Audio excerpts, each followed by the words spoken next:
We have freedom in this country, and that's a wonderful thing, isn't it? And we have freedom of religion and freedom of speech, and that's one of the cool things about being an American.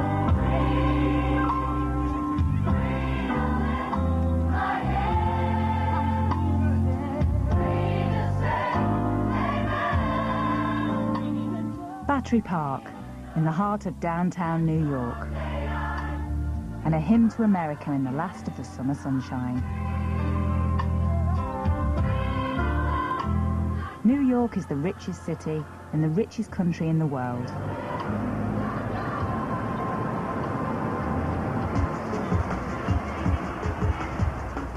But just a few miles uptown live some of the poorest communities in America.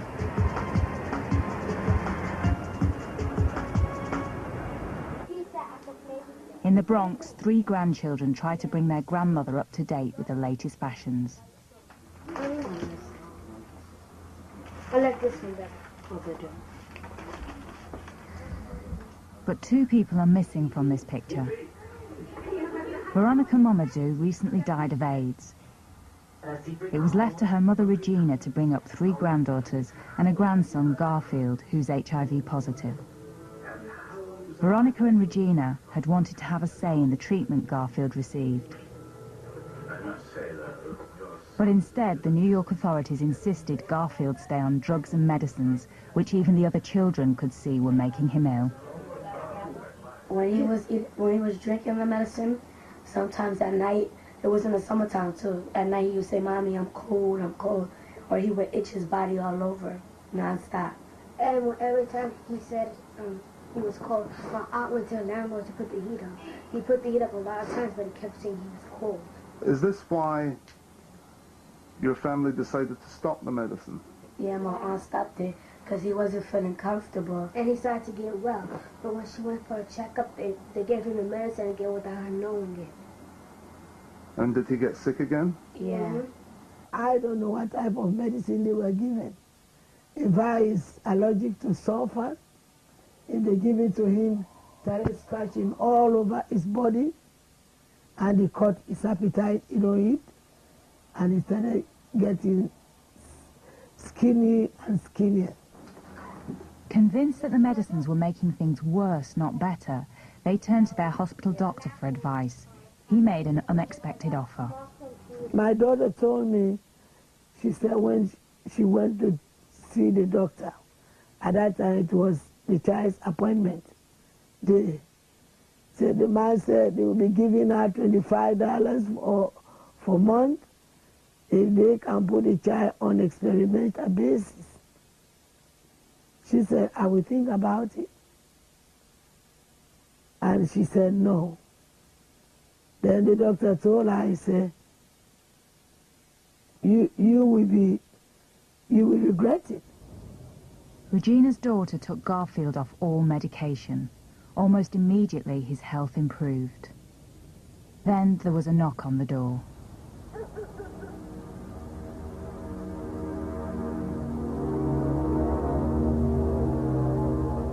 They came to take the child. And they came with police. I think it was 3 to 4 policemen. In New York, you don't need a court order to take a child from its parents. The Administration for Children's Services, or ACS, has exceptionally strong legal powers to decide what's best for the city's kids. They're essentially out of control. I've had many ACS caseworkers tell me, we're ACS, we can do whatever we want, and they usually get away with it. Garfield simply disappeared into the system.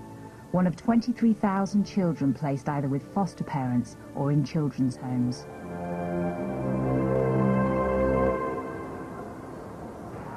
This Catholic-run home, the Incarnation Children's Centre in Harlem, is where many HIV children end up if their parents or guardians refuse to medicate them. For years, it was the centre of highly controversial and secretive drug trials on orphans and foster children as young as 3 months old. At the time, it did not occur to me that anything was wrong, because we were told by the doctors that these were all steps that were going to happen to be expected because they were all HIV positive. Jacqueline Hoorja is a pediatric nurse who worked at Incarnation for 5 years. If they were vomiting, if they lost their ability to walk, if they were having diarrhea, if they were dying, then all of this was because of their HIV infection, and to be expected, and that we were doing the best we could to save them from that. Jacqueline was completely unaware that she was party to experiments on children. It didn't come as my first thought at all to question the medication, and since I had worked with pediatric AIDS for many years and had given the medication, I just faithfully gave it as I was told by the doctors. We found documentation listing some of the experiments carried out on HIV children at the home. One was for treating herpes, another involved giving children double doses of the measles vaccine.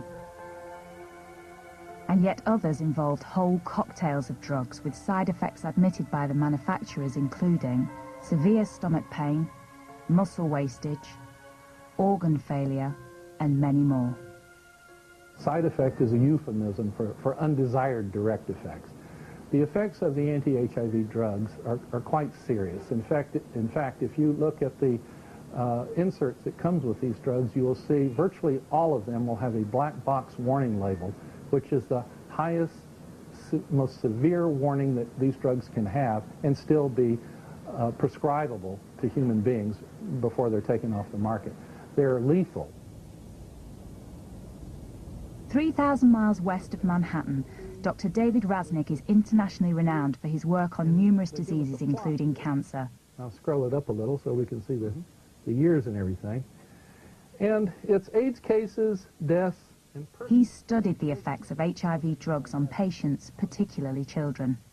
The young are not completely developed yet. The immune system isn't completely mature until your person's in their teens, typically. We asked for his opinion on some of the Incarnation trials. We're talking about serious, serious side effects. Didanosine, all by itself, is a very dangerous drug. Zidovudine is our famous AZT, which has never been shown to be life-saving. It also causes severe anemia. Nevirapine is the drug that also causes that Stevens-Johnson syndrome, the flaking of the skin, and it's very, very dangerous and debilitating. It's horrible and painful and also lethal. These children are going to be miserable. They're absolutely going to be miserable. They're going to resist taking them after a while. They're going to probably take them when people give it to them. They're going to suffer so much AZT all by itself. They're going to have cramps. They're going to have diarrhea. They're not going to eat. Their joints are going to swell up. They're going to roll around on the ground. You can't touch them. And I understand that the Incarnation Center, they sent them to the hospitals, these children, and they cut a hole in their belly and put a feeding tube in their belly and administer the drugs to the children who don't take these drugs. My friend Jolisa, she never, ever liked to take her medicine. So they used to hold her down, force it down her throat. And I told her, would you like this? This boy spent most of his life at Incarnation. Age 15, after years on drug tests, he has the physique of a 10-year-old. He didn't want to show his face, but he did want to tell the story of what happened to him in the home. I did not want to take the medications, and I did not want to, do all that stuff.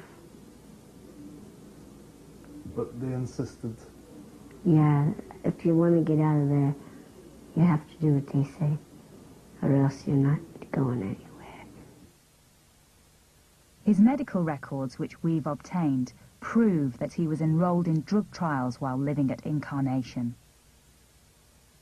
If a child refused to take the medicine, a peg tube was inserted directly into the stomach, something he warned his friends about.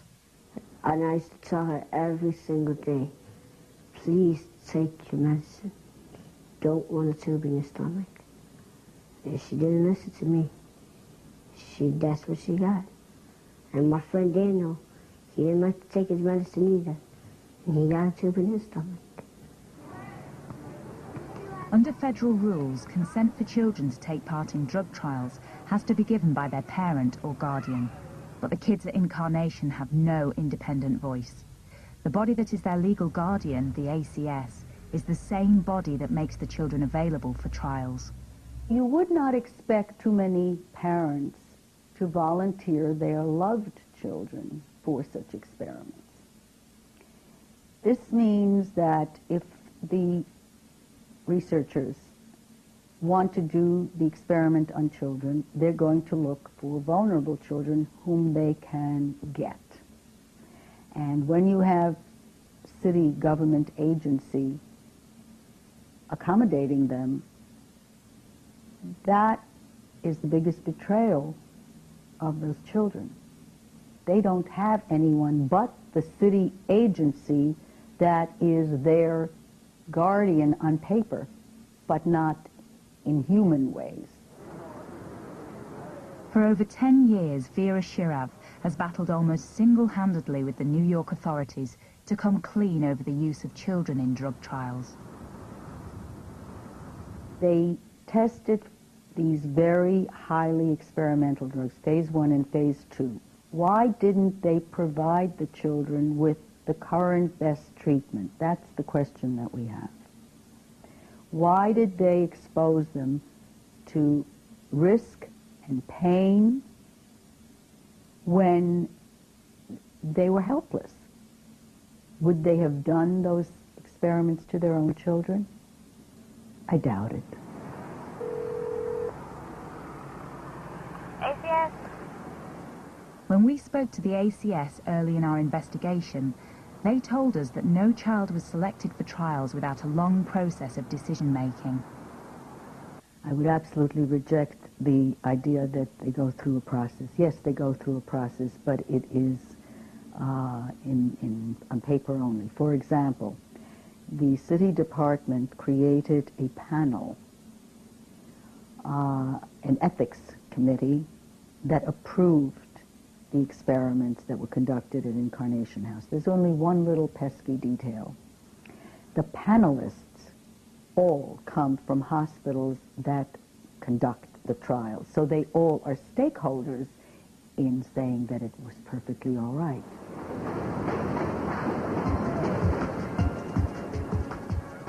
Most of the children in the trials are from New York's poorest districts. Many were born to drug-addicted mothers. Over 98% of children in foster care in the city are black or Latino. But in New York City, where the ACS was given special powers by former Mayor Rudy Giuliani, even professionals realize they are fighting a losing battle. Jacqueline Horja, the nurse who had once administered the drugs to children at Incarnation, was about to discover just how difficult it really was. She'd decided to add to her existing family by adopting 2 young girls she'd grown to love at the home. They were half-sisters, and the younger of the 2 was pretty much immobile, didn't know how to walk, didn't know how to play, didn't speak much, didn't know how to show her emotions or feeling whatsoever. And her sister was the opposite. She was hyperactive, couldn't sit for a minute, couldn't be still for a minute, and wouldn't eat. And the younger of the 2 overate, so it was a complete mess. I gave them all that I could, on every level. I gave them the good quality foods, the rest, the best private schooling they could get, occupational therapy, physical therapy, speech therapy, tutoring, the best psychologists I could find on all levels, and I just didn't seem to be making any headway. And the only thing that was left was the medication that I was giving them. Okie doke. Jacqueline decided to take the children off the drug regime which Incarnation had insisted upon. The results were almost instantaneous. The older girl began eating properly for the first time. She would ask for seconds and thirds, and it started showing on her body. When we swam at a swim club that we go to, she had a swimsuit on, about a month or two after I took her off the medication, I just looked at her with those loving mother eyes, just seeing a daughter look beautiful, rounded out, muscular, strong, healthy. It was a wonderful sight.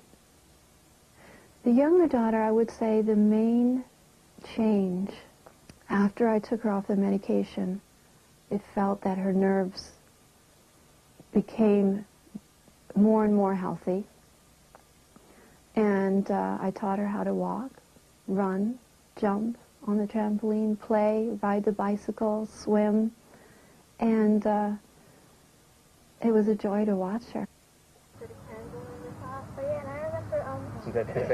I remember the first Christmas when they all got new hats and they sat in the corner, all three of them together next to the Christmas tree in their new hats, surrounded with their presents. And Eileen had this little shy smile, Olivia beaming from ear to ear, and Leah sitting over them. And on Christmas morning, I looked and there was the faintest red in the horizon, so I turned on the light, they all got up, we opened our presents, our stockings, and we started yelling out the window, "Thank you, Santa Claus!" And then Mommy came stomping down the stairs. "How dare you guys, it's only 1 o'clock in the morning." Not long after those Christmas celebrations, there was a visit from the ACS. It was a Saturday morning, and they had come a few times unannounced, so when I saw them at the door, I invited them in, and they said, "This is not a happy visit." And at that point, they told me that they were taking the children away. And I was in shock. I couldn't believe it. And it's this home day. They're in their pajamas, and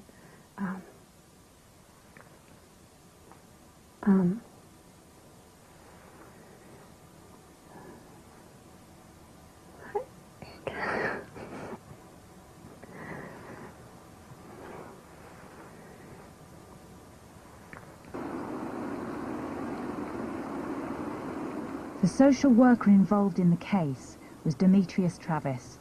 He was on holiday when a temporary caseworker arrived at their door with the ACS. The family did not agree with the drugs that were being given to these children who had HIV, and as a result of the parents not agreeing with the medicinal, I guess, regimen that was being administered to the children, when it was learned that that regimen was not being followed, the children were taken back into foster care. Did that decision upset you? It bothered me, yeah, because I can remember how well off these children seemed to be, and that wasn't just my opinion. That was the opinion of this mental health professional who had dealt with these children over a period of, I would say, a year and a half, 2 years. As a result, Jacqueline was taken to court and convicted of child abuse. Where do all they know? I don't know. I'm not allowed to know. Jacqueline's greatest fear is they've been returned to Incarnation Children's Center or a similar home in New York, where they might be subjected to experimentation. Well, it is shocking that in New York City, experimental drug treatments are being used on children who are in foster care. Even senior politicians in the city have found it impossible to get information about the trials. Bill Perkins is Deputy Majority Leader on New York City Council. We do know that several have passed away during the course of these experiments, and we know that there are still some involved. And there's been somewhat of a secrecy about the whole matter, I must say. It has not been easy to get through the bureaucracy as to exactly what this is all about. In a mass grave owned by the Roman Catholic Church close to Manhattan, over 1,000 children's bodies, including some who were enrolled in the trials, lie beneath a tarpaulin. Officially, their deaths are recorded only as resulting from natural causes. For months, we tried to get answers from those behind the trials. From Columbia Presbyterian Hospital, where many of the tests were devised. from Incarnation Children's Centre, from the Catholic Church, and from the ACS, the authority ultimately responsible. None would comment. The drug companies which have supported trials at Incarnation include some of the world's largest. Among them, Britain's own GlaxoSmithKline. They also refused to be interviewed for this programme, saying only that all trials have stringent standards and are in compliance with local laws and regulations. In Washington, officials at the National Institutes for Health insist that any participation of children in drug trials should be voluntary in every sense. We let parents know that participation is always voluntary, that they can stop participating in a trial at any time. Many parents need to have that reinforced, that participation is voluntary. We also get the assent of the child when it's appropriate. But what if that child is in the care of New York City authorities, which have volunteered it for trials in the first place? New York law hasn't made clear where the boundaries are between the parent's right to provide and control the treatment for the child and ACS's right. And as a result, the parent loses out and the child loses out because ACS simply says, we're going to make all the decisions. In 2002, the trials at Incarnation were suddenly halted. Attempts to uncover why exactly meet either with silence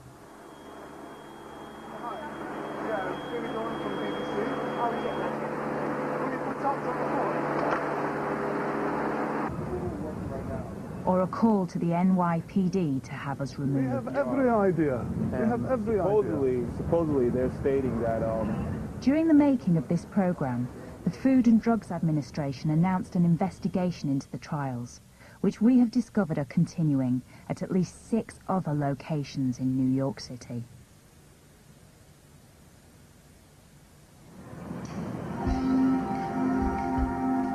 Meanwhile, Regina Musa from the Bronx is now in contact with her grandson, Garfield.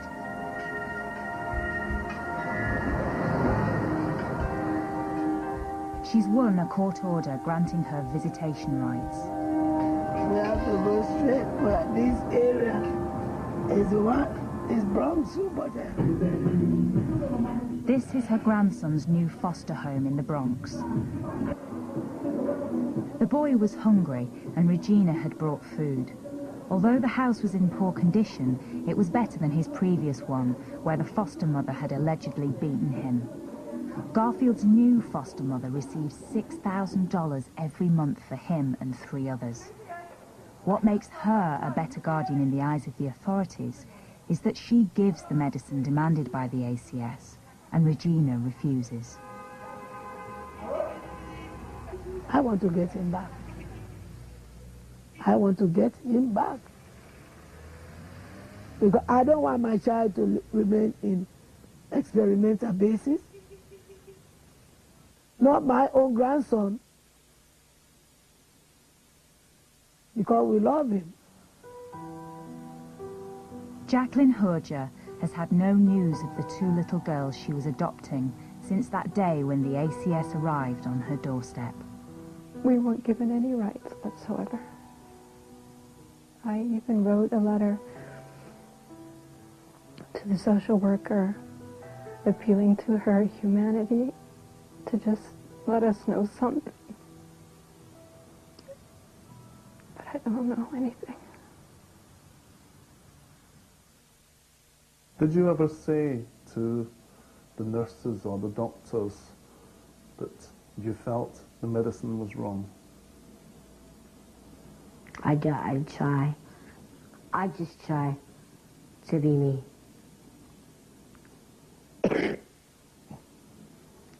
I don't bother anybody. People do things for, like I said, a reason. But good bad, you have to forgive them for what they do.